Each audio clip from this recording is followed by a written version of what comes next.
Hello, everyone. Welcome to our webinar, the top 5 must-have sales apps to win in 2021 and perhaps beyond. We'll let people join, getting a lot of people coming in.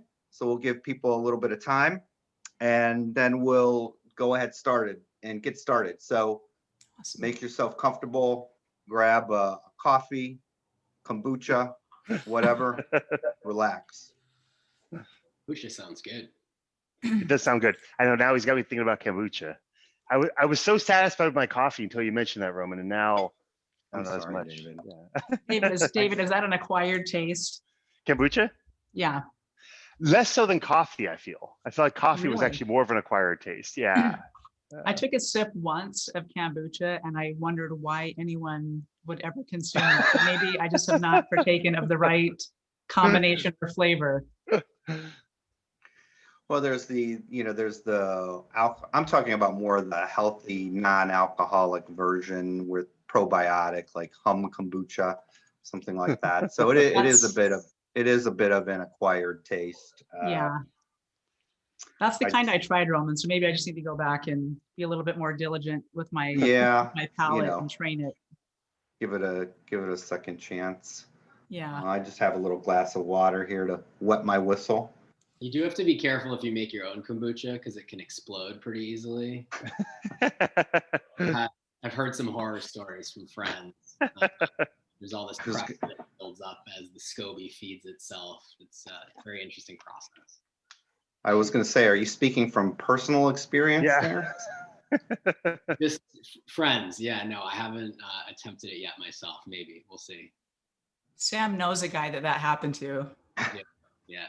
Knows a guy who knows a guy. Well, it sounds exciting, Sam. I mean, if you can create something and create some excitement, before you drink it, then all the better, right? Right. Yeah. You're invested in it. Look at this. We have such an engaged audience. We already have a question. Does David prefer Izod or Polo more? Oh, that is a great question. We were just talking about that actually before this started. So you're right. You're right on point. I'm actually more of a Lacoste guy, but not like a snobby way, just in like I'm a really large dude and they happen to make like good large fitted shirts. So that's why I'm a big fan. But great question. Yeah. All right. Well, we have a good group of people on, so we're going to go ahead and officially kick this off. Thank you to all of you who've joined and taken the time out to share this webinar journey with us. You won't be disappointed. We have some of the best sales folks in the business that are going to share insights with you and share sales apps and sales success stories and also sales pratfalls to watch out for. So without further ado, we'll go ahead and get started. And we'll introduce our speakers for the top 5 must-have sales apps to win in 2021. Little caveat here, as we introduce each other, we'll have to, all I'll ask is that you tell us something about you that people will not find on your LinkedIn profile. So we all know, the job stuff, the school stuff, we can get that, but we want to know something a little bit more about each of you. I'll start by introducing myself as the host. My name is Roman Nahanicki. I'm with Linton. I'll be your host and guide throughout this webinar. I do apologize for the long last name. I do need to buy a vowel. I've been working on that and, can't really do too much about that. My little fun fact that you probably won't find on my LinkedIn profile is that I was the lead in my high school musical. I played the lovable loser, Charlie Brown, in You're a Good Man, Charlie Brown. Nice. So that's my one claim to fame many moons ago. So we'll start going left to right with the folks that we have here. Sam, I'll let you kick it off. Hey, thanks for joining, everyone. Glad to have an awesome group today. So Sam Schulman, Director of Corporate Sales here at HubSpot. I'm calling in from Boston, born and raised here. I've been at HubSpot for about 10 years, currently with our corporate division. Prior spent a bunch of time in small business, mid-market, channel, international teams in Dublin and Sydney. And I guess something that you wouldn't know about me from my LinkedIn profile, this is very top of mind right now. We are expecting a baby girl in August. This will be my first. Congrats. So very excited and very busy planning for that. Great. Any names picked out, or are those top secret right now? That's top secret. You got to come to webinar number 2 for that. Stay tuned for the sequel. Yeah. That's right. So we're guaranteeing a sequel right now because of Sam. So great. Thank you, Sam, and welcome. David, you're next. Tell us about the wonderful Mr. Gable. Awesome. I'm happy to do so. I am the aforementioned wonderful Mr. Gable. I am the head of sales over here at Kixie. Super excited to be here and super excited to have you guys join me for this webinar. One fact I think most people don't find out about me from the LinkedIn profile, maybe more so from meeting me in person, is that I have only one real hobby, and that hobby is weightlifting. And not even like the new kind of cool weightlifting that people do, like CrossFit or that kind of stuff. No, like the really old school, like out on like the old Venice Gold's Gym kind of weightlifting. I've been doing that longer than I had been like in the legal field, longer than I've been in the sales field. It's like the thing that I probably got the most experience with, and yet it is still just a hobby for me. Impressive. So yeah, I mean, you're in Santa Monica over there. Have you gone out to Venice Beach to be with all the cool kids out there? Absolutely. I don't know how Nice. cool I am, but I like just being in proximity. I feel like through osmosis, maybe it rubs off on me a little bit. Impressive. Well, thank you and welcome. I know you'll have a lot to share with us as we've discussed previously. Deborah, you're next. Yes, well, congratulations, Sam. Children are the best, and David is cool. I mean, even without knowing about the whole weightlifting beach thing, David's an amazing person. One thing that you won't find about me on LinkedIn is that I moonlighted as last year during COVID. So for the last 12 months, I've moonlighted as a COVID wedding planner. So we have 4 children, and our 2 oldest got married during COVID, which it didn't turn out, none of it turned out like I had envisioned, right, from the time that they were born, but it ended up being just a wonderful, wonderful experience, and just taught me again how important it is to be just flexible, dynamic, and just make the most of every moment. So that's really cool. That is a great story. This past year has certainly forced us to adapt and do things differently, and in many cases better, you know? Absolutely. Great. Well, welcome to our fantastic panelists, and so thankful that we can get all of your time here, and we'll jump right into it. I wanted to kind of tee things up and show you kind of the journey that we'll be taking you on. This is a lot of this webinar is going to be discussion and insight and story sharing. So we're going to be talking, but I wanted to give you a little bit of a roadmap of what we're going to be talking about as we talk about the top apps. Also, I'll give you a spoiler alert that we are not just going to be talking about the one top app. We're going to be talking about suggested apps, suggested solutions. There is no one size fits all solution.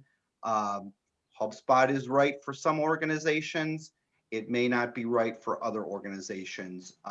We want to give you recommended apps and give you recommended solutions, but obviously every organization is different. So in terms of starting our journey, we're going to start with the CRM. We're going to start with the CRM as the single point of truth, the single point of sales and marketing truth many times within an organization. Some of you may not even have a CRM. Some of you may have very sophisticated spreadsheets. Some of you may have an enterprise level CRM. The core of all this, the core of truth as we're looking upon this conversation is the CRM. So that's where we're starting from, and we'll build on top of that. Top app number 2, we're going to talk about getting information, getting leads into your CRM through lead capture. So forms, other ways of getting leads in, talking about the quality of leads, and sharing some stories about lead capture. Then we'll talk about data services, Zoom Info, LinkedIn Sales Navigator. So we have the apps in the CRM now, and we've qualified them. And now we want to talk about contextualizing them and getting more information on the leads that are in the CRM. And then once we talk about that, we're going to talk about dialer and sales engagement tools. So we have the single point of truth, we have the leads in, we have useful information on the leads, and now we want to have a meaningful reach out to the leads that we have in our CRM. So we'll talk about that. And then finally, we'll look kind of on the horizon in a very kind of energetic but yet nascent field around conversation intelligence. And we'll talk about what HubSpot's doing. We'll talk about our thoughts around that, and we'll tee up some ideas around that as it relates to managing the performance of your sales team through conversation intelligence. So that's probably the most amount of talking that I'll be doing, but I wanted to kind of set up the journey for you as we talk with our experts. So the first thing we'll talk about is CRM, the single point of truth for an organization. Whether you're a small business to an enterprise organization, a CRM is such a key component of your sales and marketing efforts.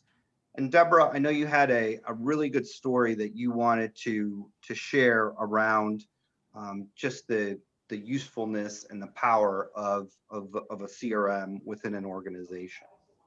Yeah, thank you, Roman. At Closer Secrets, really what we specialize in is high ticket sales team consulting and sales team management. So companies come to us, whether they're established or some that just have like a big idea and want some guidance in getting that started out. And it's really been an eye opener for me over the last 2.5 years that I've been managing partner at Closer Secrets, that how even some established sales organizations are still using things like Google Sheets. That presents some difficulties and some liability for the business owner, in that it's impossible really to lock that down from a data security perspective. And it's a little bit clunky to be able to really manage all of your leads and really know where everything is at. So one of the biggest things that we've been able to help clients that are in that situation do is just lock down, secure their data, and let them know where all of their leads are going and how they're progressing through the sales process. So the CRM is absolutely critical. There are a lot of great ones out there. Pipedrive is a great option. HubSpot is a fantastic option. And the reason that I say that, of all of the tools out there, it's one that you can start and use for a long term for free. And it's ultimately scalable, with the different modules that they have. So just the tracking, reporting, everything that it has allows you to grow with your company. So I would say the CRM is the number one. I'm glad you put it first, Roman, because it is the number one tool to really help a sales team manage their leads and make sure that they're able to kind of squeeze all of the juice out of all of those marketing dollars.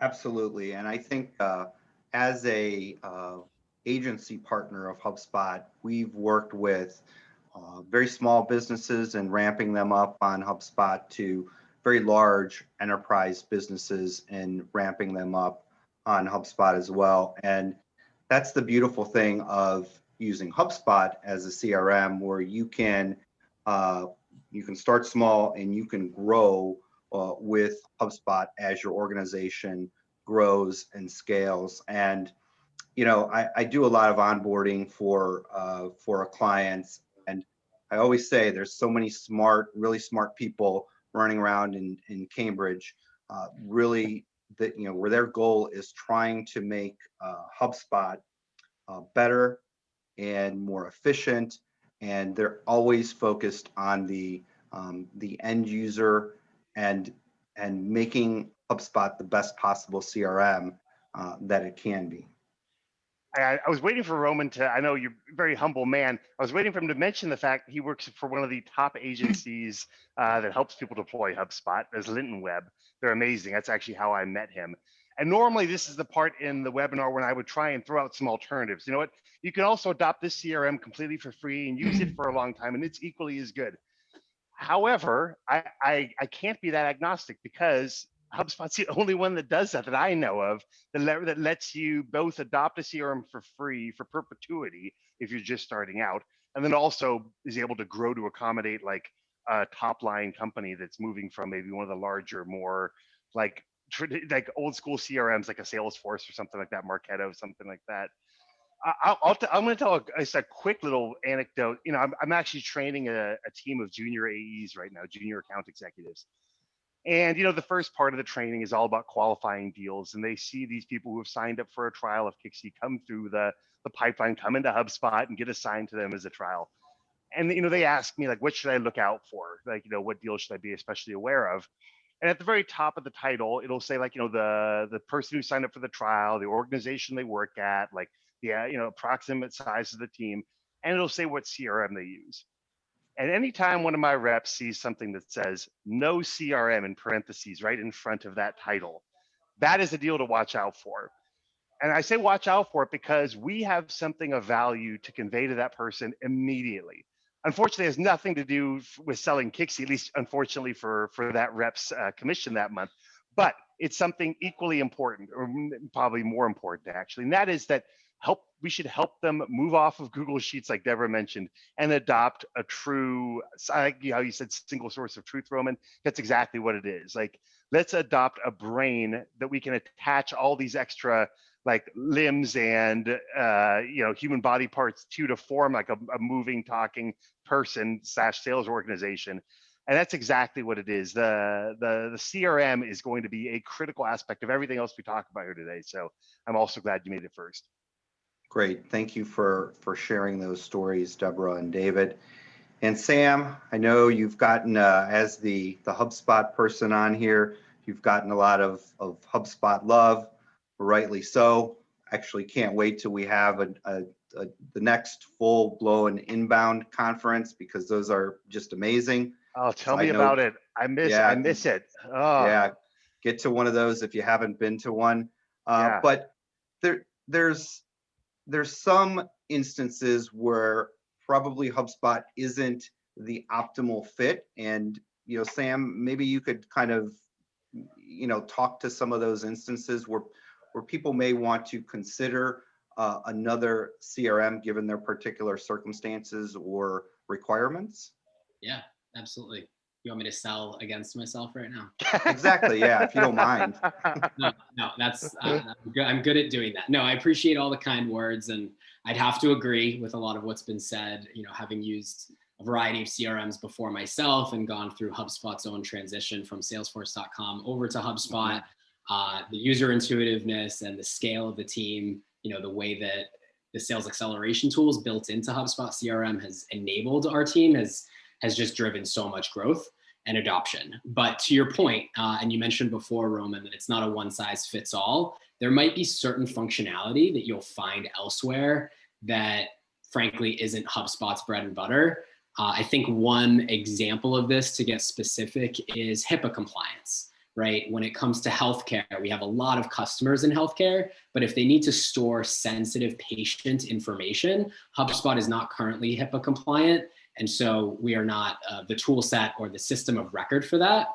Another is from a security perspective. HubSpot's a very secure platform, but there are several different standards and levels that you can comply with when it comes to SOC 1 compliance, SOC 2, SOC 3. HubSpot has SOC 2 type 1, and there's others that we'll go for down the road. But I would say when it comes to, you know, banks and financial institutions and government agencies, that's where we do have some customers, and it just depends on those standards. But it's mostly around compliance and security, up market, very enterprise focused. I do think for small biz, mid-market, and scaling into the enterprise, we cater very well there, and would love to go through any sorts of needs analysis with somebody who's encountering or considering what might be best for them.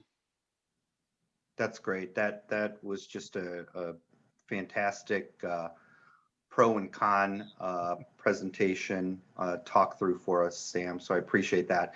And I will point out too, this is the, again, I'm going to throw some HubSpot love out there. The one thing that I've always loved about HubSpot is the transparency from, from Brian and Dharmesh talking about the things that HubSpot does well and needs improvement on at every inbound conference, to really just what Sam talked about now. I really appreciate that HubSpot is always transparent with folks. So thank you for that. And we're going to get going because I don't want to spend I don't want to spend all our time on the first slide. So but it was good that we did, and we needed to lay that foundation.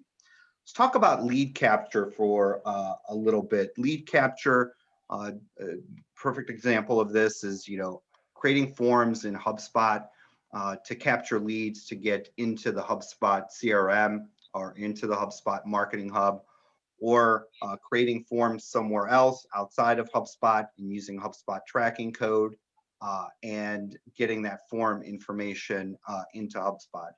HubSpot also interacts with a lot of other lead capture tools within its ecosystem, its app ecosystem. So I encourage you to take a look at that. But I want to talk about a story, and David, we were talking about this earlier as we were prepping for this, is your creation of this outboundish sales team. And I really like the way that kind of your sales team evolved and kind of where it is now. So if you can talk a little bit about that as it relates to lead capture, that would be great. Yeah, so I normally I tell anecdotes about customers we work with, but right now I'm going to tell an anecdote about myself and essentially how I got a promotion through creating an outboundish sales team. It's an epic saga. So I'll start from the beginning. Kixie was initially very much an inbound driven organization, meaning we didn't have an outbound team. It was like inbound only, and all of our revenue came from the 3% of people who visited the website and decided to sign up for a free trial of Kixie, which is great. We grew quite a bit that way. And I was tasked early on with creating an outbound sales team. And so normally I started approaching it the same way most companies approach it, which is, we've got the 3% who sign up for a trial of Kixie, and the inbound team covers those. We've got the 97% of people who don't. And then we've got the outbound prospects that we're going on LinkedIn. And by the way, we're going to start talking about these other platforms where we do some of this searching, but we start searching on the internet for other potential customers that fit like our ICP or our ideal customer profile, and going after those customers. But I thought to myself, you know what, I actually don't have a lot of experience building an outbound sales team, and I really am afraid of failure. It's kind of one of my inherent traits. So I'm going to hedge my bets just a little bit. And instead of heading after these cold outreach prospects that have never even heard of Kixie, maybe we're a great fit, maybe we're not, I want to go after this 97% of people who are visiting the website and doing everything short of signing up for a trial. And the first step to do that was trying to adopt a platform that gathered information about those people visiting the website. I will throw out a couple names here of some platforms that we tried out and used. Like we tried Leadfeeder, Snitcher. HubSpot itself has these HubSpot insights that Sam can probably expand on. We ended up choosing the latter two, ended up being the best fit for us. And through a combination of like reverse IP lookup and also being able to track the pages people visit, we actually start to get a pretty good picture of these people who are visiting our website. And we're able to see like, oh, you know what, Service Titan visited our website, and they looked at Kixie, and they looked at HubSpot integration, and they looked at voicemail drop. Well, rather than going after this company that has never even heard of Kixie, why don't we go ahead and call Service Titan and find out how their HubSpot adoption is going, find out why they might want automatic voicemail drop, maybe find out with what agency partner they're using to implement HubSpot so we can work with them on workflow automations. And so that's what I did. You know, and it was a huge success. And so a lot of the time now that I spend that's customer facing is actually spent helping people develop this outboundish sales team model, you know, where we're going after customers who already have expressed an interest in us rather than those who haven't. That's great. Thank you for that. And I think, you know, what you touched upon there is, again, information, capturing, maybe that lead isn't converting on a demo request, but they maybe are converting on something else. And you're having that digital footprint, you're having that information pushed into HubSpot or your CRM of choice, and you can act on that information. And like you said, you can give these folks a call, and you can you know see why they were looking, or just ask open-ended questions. So that is a great approach to doing that. Deborah, I want to ask you, I know we talked about this. You also said that the other, looking at lead capture, and you talked about the quality of leads, or identifying the type of lead that comes in, and you know, having that sales and marketing agreement about, we're going to send you these kind of leads because we think they're ready, or we're going to keep, our marketing is going to keep these leads because we're going to nurture them. So if you could talk a little bit about that. Yeah, I think you had some really good points when we previously chatted. Yeah, so the lifeblood of any sales team is their closers, their sales professionals. So we want to make sure that we're doing everything that we can to maximize their time, so that they're getting on the phone with the people that have the highest probability of closing for our clients. So you already mentioned forms that can come into HubSpot. There are various types of forms when we do our scheduling. That's another filter that we use. We ask qualifying questions so that we make sure that as part of that process, they're going down the right path. I mean, if we know that they're not qualified for some reason, then we send them down. You know, if we know, for example, if we know that they're not qualified financially to take advantage of the opportunity that is being presented, then we will send them down one path to be further nurtured and maybe downsell them on another product. So just having that information, the more information, the better, to be able to qualify that lead, so that we're maximizing our human resources that are filling up their calendars, that they're on the phone with the right people. So that's really it. It's just further qualifying the leads. Wonderful. Thank you for that. So I think to wrap up lead capture, there's you know, David mentioned a few of the top apps. I think that also the important thing to remember is what Deborah just talked about, is qualifying that lead. And don't, you know, maybe if that lead's not ready to purchase your best product or your most expensive product, you can nurture them, or you can decide to remarket to them when you have a product that might fit them. So I think that's a very important thing to remember. People either say this is a good lead or this is a bad lead, and they toss out the bad leads. And you should never, in my professional marketing opinion, you should be very wary of quickly tossing out leads if they don't fit your lead type. Hey Roman, could I add one thing before we move on? Absolutely.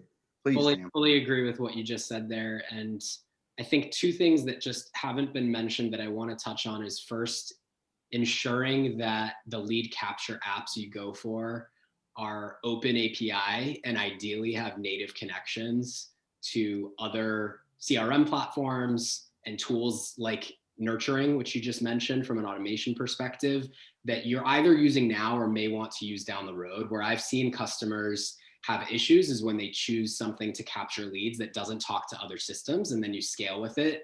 And it can be incredibly tricky from a data perspective, and then switching over to something new. So that's one. And then the other is just live chat.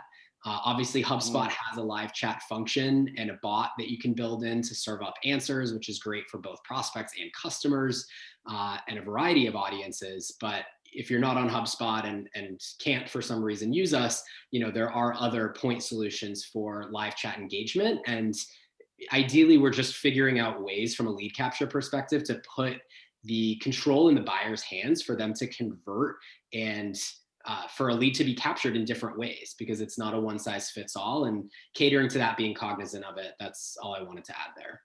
I love that you mentioned chat. I'm so happy you did. It's one of the greatest lead capture platforms that no one considers a lead capture platform. But because of that, people don't think that they're being sold to or their data is being utilized for sales in any kind of, in their view, maybe nefarious way or something like that. Chat's a really helpful ability for you to provide value to your customers and also capture some information at the same time. HubSpot's bot is awesome. I'll just say that up front. And I second the fact that whatever platform you adopt, both on this slide and others, if you can find one that has a native integration with your CRM, awesome. But at the very least, try and find one with an open API or the ability to use webhooks to pass data back and forth. It will make your life so much easier. I will just add two quick things to that. I know we need to get moving on this slide, but that sort of compatibility around the API is so critically important. LinkedIn works with a lot of clients who are bringing data from external systems into HubSpot. And if they are older systems or systems that really weren't built to be grown or don't have APIs, it is very difficult to kind of map everything over. And I mean, it becomes a very manual process when it should be automated. We had one instance, we were working with Goldmine. Goldmine is an older contact database. It's hard to map data over to newer systems. So that, and then two, yes, chatbot. The thing, I build a lot of chatbots for clients, and I build a lot of complex ones. The thing I'll add around chatbots is people think, well, we have one chatbot across the entire site. That's the wrong way to think about it.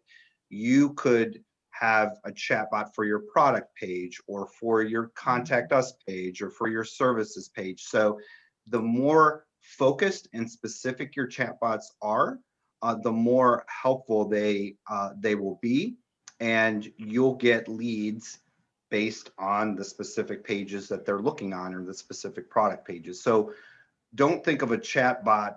Don't think of chatbots as you just need one for your entire site. Think about how you can segment your chatbots to be most helpful to generate leads and just provide useful information. So we got to get going because we are just really geeking out on all the information here, which is good. I love it. We're going to talk a little bit about data services. So we've gotten the leads into the CRM. We've talked about that.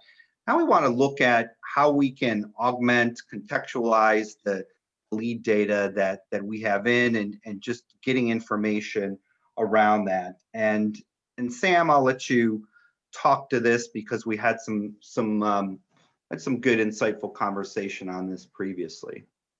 Yeah, definitely. So, there are a bunch of data services that we have access to. And I think two of the powerful ones that we ourselves use at HubSpot that have really transformed the way our team is able to go to market and efficiently sell would be ZoomInfo and LinkedIn Sales Navigator.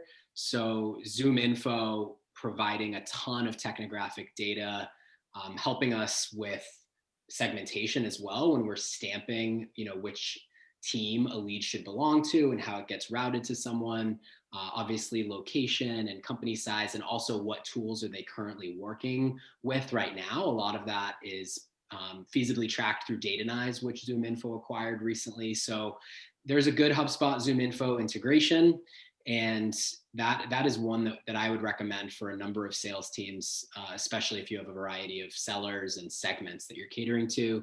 And then LinkedIn Sales Nav being the other one. Obviously, when you're talking to a person, when you're making outreach, you're going to have a phone call or put together a customized email sequence for them, really catering to who they are and how they fit into the business.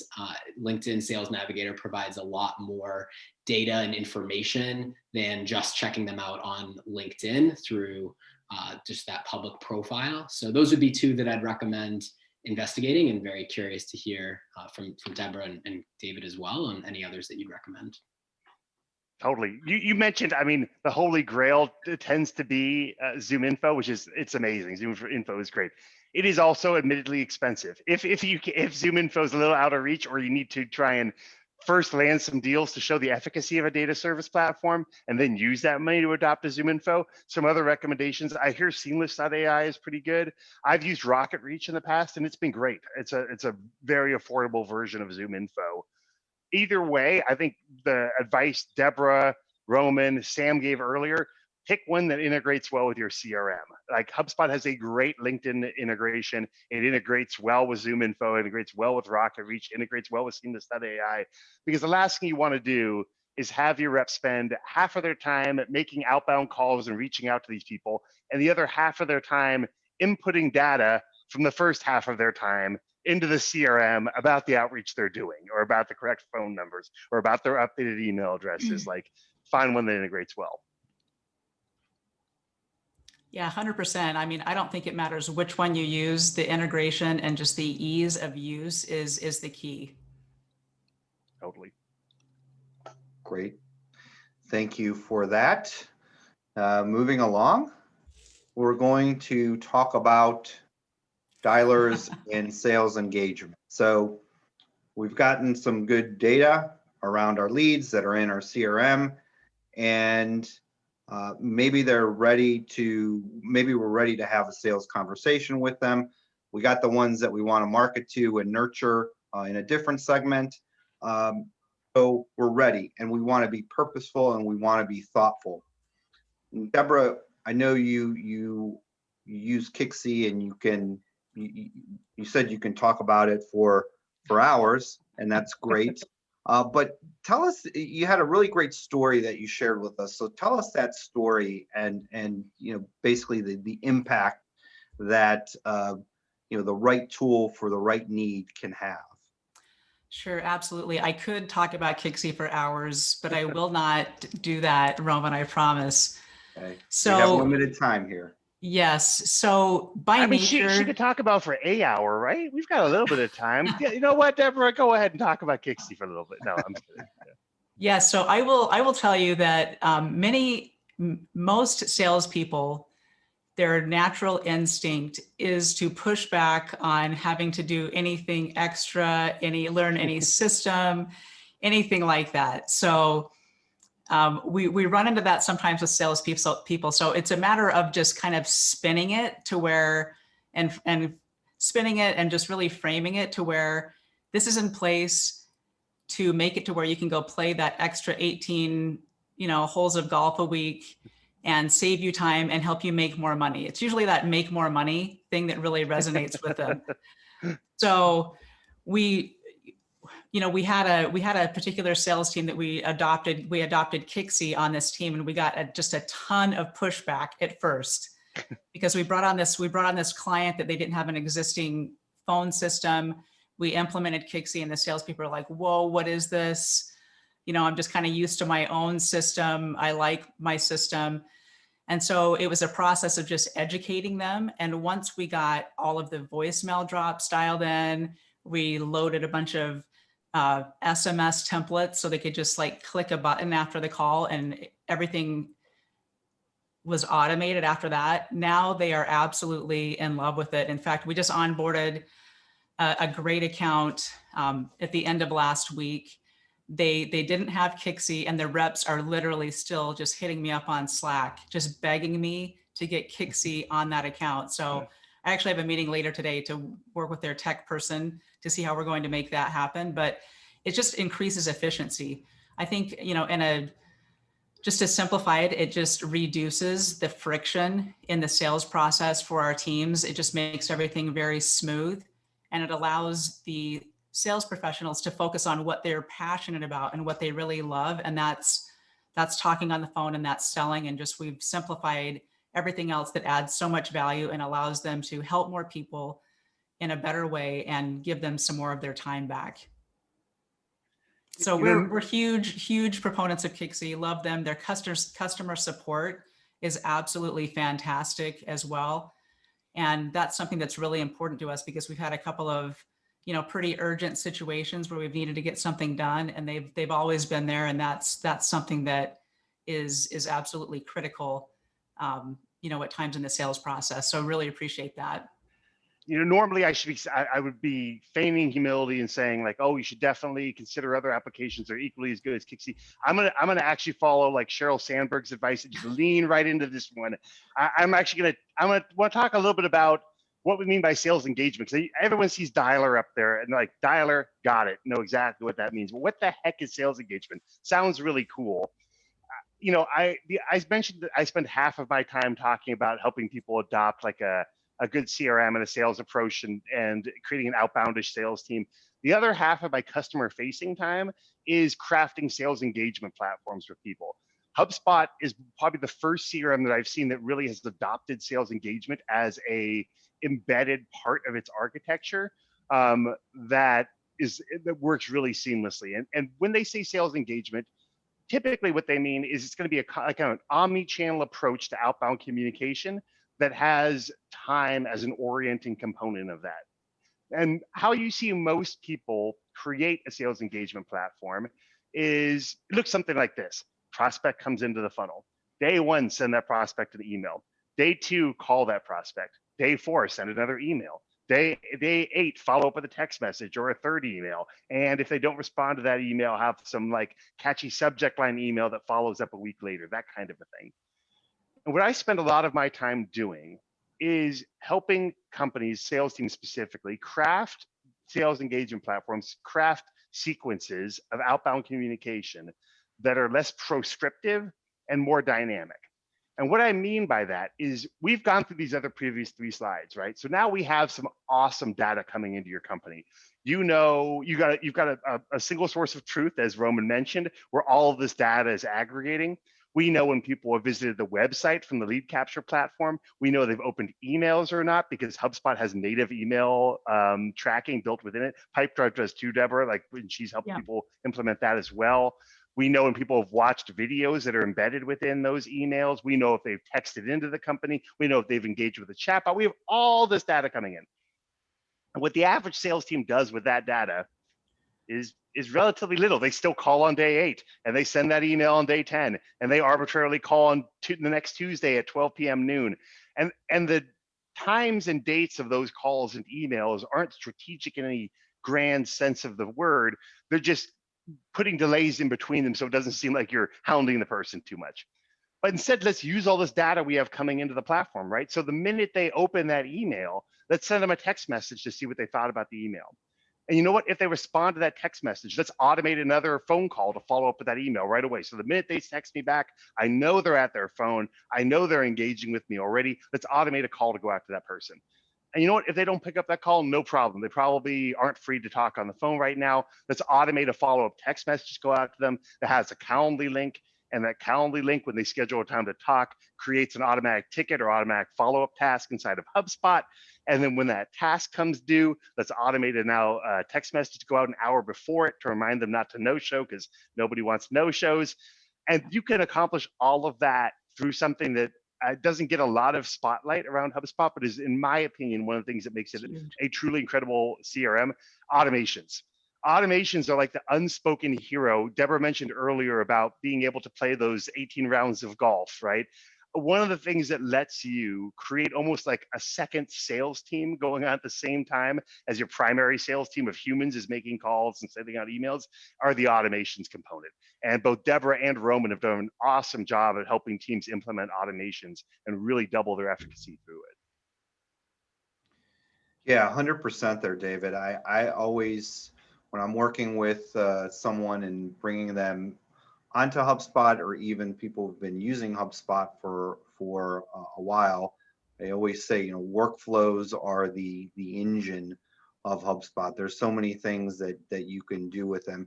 And I like the way that you're talking about things happening dynamically, because we can set up workflows that, like you said, if an email gets opened, you can trigger certain things, or a salesperson can enter enter a person manually into a sequence, which is a series of one-to-one communications, email communications between that person. And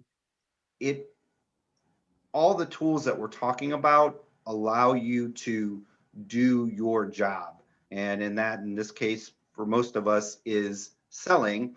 And let the robot do what the robot's supposed to do, and focus on what you're good at. And Brian Halligan talks about this. We navigate towards things that are frictionless. Uber, Warby Parker, they'll send you the glasses. I mean, make it easy for people to sell, and that's what all these apps do. And it's whether you're a small business and using an Excel spreadsheet, or your enterprise, you can use everything that we've talked about so far. Yeah, so thank you for that. I'd love to give a quick shout to Kixie as well. I know one of our joint case studies, I don't know if this is going to the whole audience. I'll just put it into the chat here. But Canopy Tax is a good read if anyone's sort of considering the value of a tool like this for sales engagement. But they've seen such improvement on streamlining their calling process and optimizing answer rates using local presence area codes and progressive caller ID, things like that. So huge wins. The only adjustment I would say from what David said is, instead of just dropping them the Calendly link, you could use your HubSpot meetings link. Also, no big deal. Back to you. Right. And also don't forget that there is a integrated texting tool, SMS Zap, that's built by Linton. Little plug there, but the folks that use it love it. You can do one-to-one texting, and you can do group texting. So, and again, the data on texting is 94% of people open up their text. So getting somebody at a sales demo or a sales meeting, texting is really something you should highly consider, in addition to email, or possibly instead of email confirmation. So just food for thought there. Yeah. So when you're looking at, oh, sorry, Deborah. Yeah, go for it. You go ahead. So yeah, when you're looking for either a dialer, make sure you try and find one that can, through automations in whatever CRM you're using, automate a call. If you're looking for a text messaging app, look for one that can automate a text message. If you're looking for email, actually HubSpot has this already embedded within it, but look for an email platform that lets you automate emails. And same with like videos, of using Vidyard or Loom or something like that. Again, the commonality between all of these platforms that I think makes them really successful and scalable as you grow is finding one that integrates deeply with automations from whatever CRM you're using. Yeah, I think the key takeaway is just reducing friction all along the process and allowing people to specialize in what they do best. If you want to check out, if you want to go to closersecrets.com, you can check out the book that we just released. And that's really what the book is all about, is reducing friction in the sales process. We'll send you one, we'll send you one for free if you want to check it out. But that's really the key, is letting people get back to their core competency and letting automation do a lot of the heavy lifting. That's the most successful sales teams. That's how they operate. One other tiny but also mighty point that I will add is the support infrastructure. Kixie has tremendous support, as does HubSpot. I distinctly remember sitting in a Starbucks on a Saturday morning, when we could still sit in Starbucks on Saturday mornings and not just order on the app and then leave. I spent an hour at least with a HubSpot support person. We were figuring out something around reporting, and I was trying to help a client and doing some custom reports. And you don't find that at many companies. And so the word of wisdom there is, call into support. If you have a small trial, or ask about their support infrastructure, because the key to adoption, after you maybe you're going to be working with an agency, or maybe you have in-house support, but you're always going to need that. There's always going to be that weird case or that edge case that you need to call support, or you want to put in a ticket with support because something just doesn't seem right, or is not to your understanding. So just to keep that in mind. Yeah, I'm glad you brought that up, Roman, because our experience with, I kind of gave Kixie a shout out about their support. HubSpot, just equally as impressive, just absolutely phenomenal. On some of our larger accounts, we've actually had a dedicated support point of contact, and it's just been fantastic. Yeah, I learned a lot about my HubSpot support person that Saturday morning. I'm sure.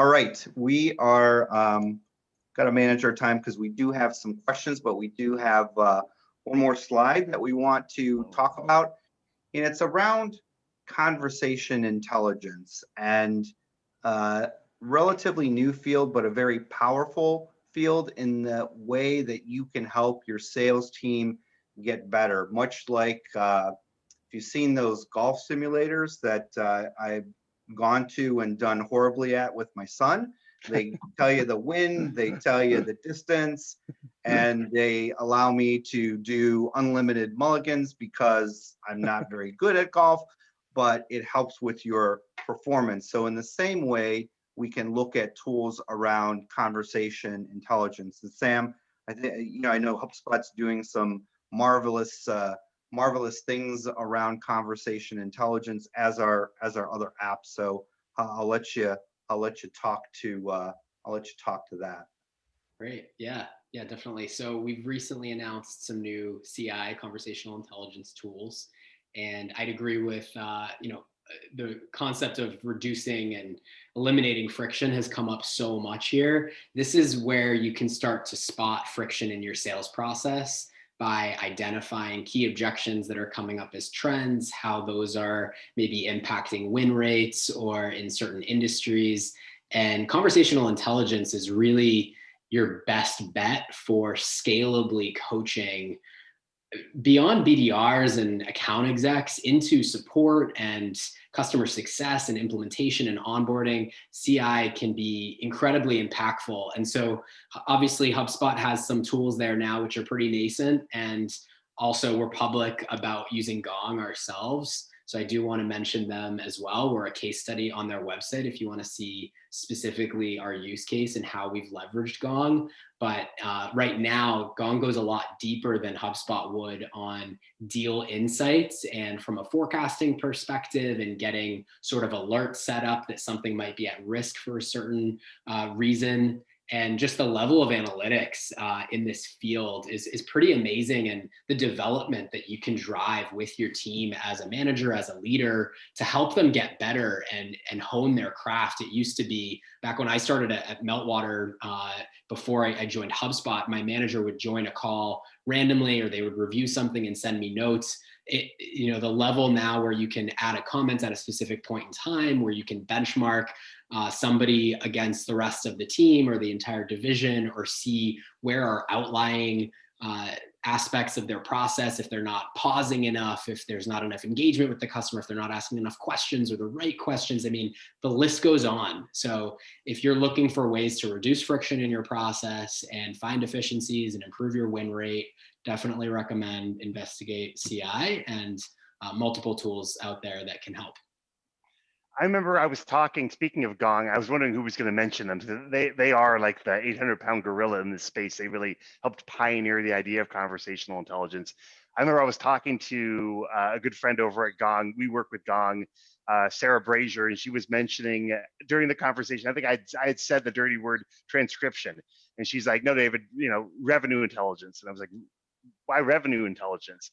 He's like, well, this is how you actually forecast what deals are really getting closed. So like, she was like, you think of your average month and you ask your team, hey, how are those deals looking? And what does every salesperson say? They look good, boss. We're going to close. We're going to bring them all in. Everything's going to be gravy. It's going to be an awesome month. how accurate is that? Now, normally I have to go to historical data to realize how accurate that is. I'm like, okay, if he says it's a 10 out of 10 month, historically it means it's an 8 out of 10 month. So I'll take it with a grain of salt. But this is less just an arbitrary grain of salt based on historical data and a grain of salt based off of real-time data. So I know, for instance, that 3 out of 4 of the major deals he's working on are talking about price, and they're talking about price within the second week of the month. That's a great sign that those deals are going to move forward or not at all by the end, way before the end of the month, and I'll get a good idea of what my revenue looks like. So I think a lot of people think about it just as transcription, but as Sam mentioned, it's a whole lot more than that. And I think to go back full circle with that, I mean, it not only helps with what Sam said with, you know, customer success, et cetera, training reps, but gathering that data on, you know, possibly different objections or, you know, verbiage that's being used that's successful. You know, that's a way to kind of inoculate yourself against those objections that come up. If there are constant things that are coming up, you can create content that can be sent out to the person before the actual sales call. You can train your reps on how to bring certain things up or say things a certain way so that those things don't become issues during the process. Again, you know, just reducing that friction. The other thing I'll mention, I know Gong, much like ZoomInfo, is admittedly an expensive platform as compared to like a more basic transcription service. So I'll throw out some basic transcription services too if you're not lucky enough to be on HubSpot, where they already have transcription natively in the CRM, which is pretty amazing now. You can check out like Firefly.ai is a really cheap transcription platform that just plugs right into HubSpot and will transcribe calls as well. You've got like Balto if you want kind of real-time coaching built into the conversational intelligence. But the other neat thing about having all of your calls be transcribed and tracked and recorded automatically in your CRM is that then from like a management perspective, when you're making decisions about your business and you're deciding, you know what are some specific verticals you want to target, or like what are customers converting over? What are the reasons they're moving forward with our platform as opposed to others? All of that data that you've aggregated over time is extremely valuable. Do you know how much work a marketing team has to do to try and get all of that as insights, to try and be able to go backwards and like poll and send out surveys to all of your existing customers to find out why they adopted the platform? If you're tracking all of those conversations and recording all of it in your CRM, you've got everything they need to parse through when it comes time to figure out how do we pivot the company, what do we lean into, what do we lean away from, that kind of thing. So it's really valuable. Yeah. Great. Thank you, David. We are coming up on time here, and we do have 2 questions, so I did want to get to them, but hopefully this whole journey where we're starting with the CRM and continuing to feed it with useful and valuable information that will allow you to increase your sales and allow your sales folks to sell has been helpful to you. So thank you for that. We do have 2 questions, and they're both focused on Kixie. So I wanted to let David kind of talk to them, and I'll get to the appropriate slide. One was the features that you should be looking for in a dialer for a team. And 2 is mobile friendliness. So maybe if you could take the last minute or so and just to kind of, obviously you can follow up with any of us after the call, but I just wanted to give you a chance to touch on those very briefly. Totally. And I'll step back from Kixie a little bit too and just talk in a more general sense. I would say that the features you're looking for a dialer, for an SMS platform, fit into 3 major buckets. I would say the first and most imperative bucket that we touched on a little bit before with regard to other platforms is that it integrates with your CRM. Your dialer, your telephony platform, your text messaging platform, your email stack should all track and record automatically in your CRM. The last thing you want, as I mentioned earlier, is your rep spending half of their time reaching out to customers and the other half just writing in the CRM what they did during the first half of their day. Like, it's miserable. That's the kind of thing that makes salespeople, as Deborah mentioned earlier, resistant to technology and generally distrustful of CRMs as a whole, as a marketplace. So first thing, make sure it integrates with your CRM.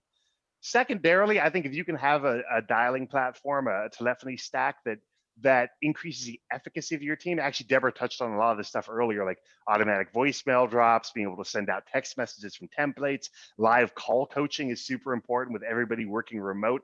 And then, as Sam mentioned when he was talking about reporting in HubSpot, something that tracks and records all of this data, like at a 30,000 foot view inside that CRM automatically, so that you can not only see, like some platforms have the dialing statistics and in the dialing platform, and you've got all the deal statistics in the CRM.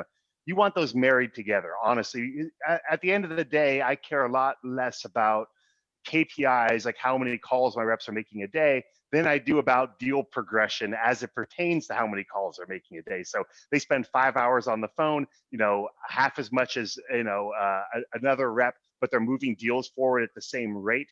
Wow, then that guy has an amazing pitch. Let's get that pitch out to the other reps and use some conversational intelligence tools to find out what he's saying that makes his conversation so impactful, that kind of thing. And then third, I guess the kind of tertiary thing would be the automation component. I think we already kind of covered this before, but like whether it's your email provider, whether it's your text messaging provider, like SMS Zap that Linton Webb has developed in-house because of how important it is to have it be integrated with HubSpot and automated, whether it's your dialer, whether it is your, video embedder, whether even some of your LinkedIn search, the more you can have that stuff integrate with workflow automations, either inside the CRM, if you're lucky enough to use one like HubSpot, to a lesser extent Pipedrive, or if you're competent enough to use Zapier, or you want to enlist the help of Deborah or Roman and their agencies to help you with Zapier, find something that integrates with it so you can start automating a lot of this stuff.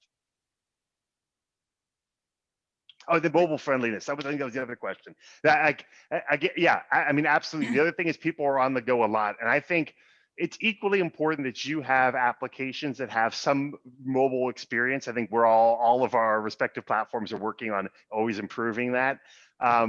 I think equally important to that is making sure that you're reaching people on their mobile device. So like if you're sending out emails, they should be mobile friendly. If you're calling people, you should also be texting them because people are on their cell phones more than ever.